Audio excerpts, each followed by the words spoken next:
Hello everyone and welcome back to my YouTube channel. हम लोगों ने अक्सर जब भी काली बिल्ली को देखा होगा और जब भी हम काले रंग की बिल्ली को देखते हैं तो हमें एक अजीब सी वाइब आती है। तो आज की स्टोरी भी एक काली बिल्ली के बारे में है। ये स्टोरी मुझे मरियम नामी लड़की ने सेंड की है और ये कहती है कि उनके साथ बचपन से ही अजीब तरह के वाक़यात पेश आया करते थे।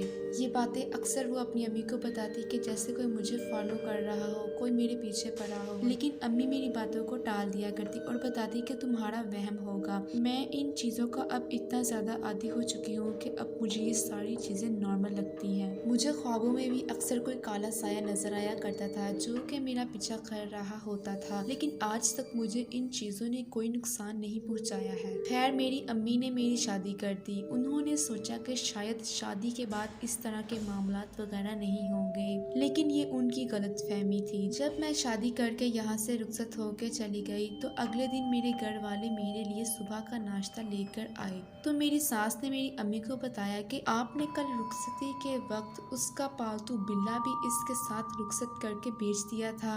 मेरी अम्मी बहुत ज्यादा परेशान हुई। उन्होंने कहा कि मेरी बेटी का तो कोई पालतू बिल्ला नहीं है, आपको शायद गलत फहमी हुई होगी। उन्होंने कहा कि हमें कोई गलत फहमी नहीं हुई है। जब हम आपकी बेटी को रुखसत करके घर लाए थे और सीढ़ियाँ चढ़ रहे थे तो हमारे साथ एक काला बिल्ला भी हमारे साथ साथ चल रहा था। हम लोगों ने इग्नोर किया और कहा कि गली मोहल्ले वगैरह से आया होगा। हमने रस्में वगैरह करके जब हम दुल्हन और दूल्हा को उनके कमरे में छोड़ने के लिए गए तो उस कमरे में सख्त तरीन बदबू, बेइंतहा बदबू उस कमरे से आ रही थी। उस कमरे को फूलों वगैरह से सजाया हुआ था और वो सब फूल टूट कर नीचे बिखरे पड़े थे। और जब हमने देखा तो उस बिल्ली ने जगह जगह गंदगी फैलाई हुई थी।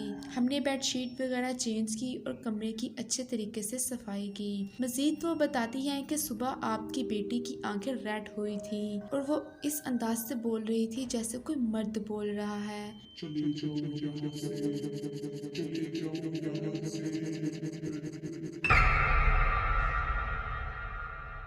और उसने मेरे बेटे का गला दबाने की कोशिश की, लेकिन मेरे बेटे ने बहुत ही मुश्किल से उसके हाथों की गिरफ्त को छुड़वाया। मेरी अम्मी ये सारी बातें सुनकर बहुत परेशान हो गई थी, लेकिन मेरे हस्बैंड काफी अच्छे इंसान थे। उन्होंने मेरे अगेंस्ट होने की बजाय मेरा साथ दिया। उन्होंने पहले डॉक्टर और साइकेट्रिस्ट वगैरह को चेक करवाया तो उन्होंने कहा कि ये मेडिकल प्रॉब्लम नहीं है, आप किसी आलम को दिखाएं। जब हम आलम के पास गए तो जब भी वो मेरा इलाज शुरू करते थे तो मैं बहुत बुरे तरीके से रिएक्ट करती थी। मेरे अंदर बहुत ज्यादा ताकत आ जाती थी और मैं आउट ऑफ कंट्रोल हो जाया करती थी। मैं जोर जोर से चीखें मारा करती थी।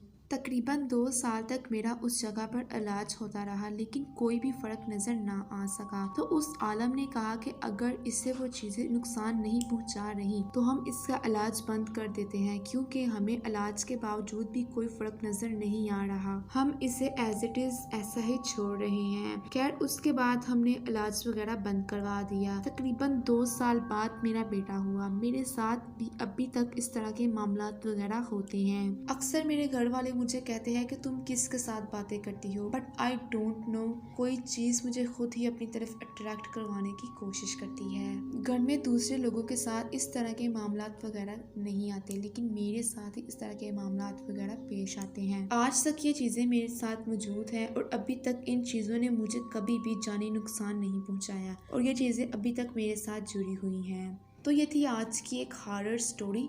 अगर आपको स्टोरी पसंद आई हो तो मेरे चैनल को सब्सक्राइब करें और इस वीडियो को लाइक करें। Thanks for watching.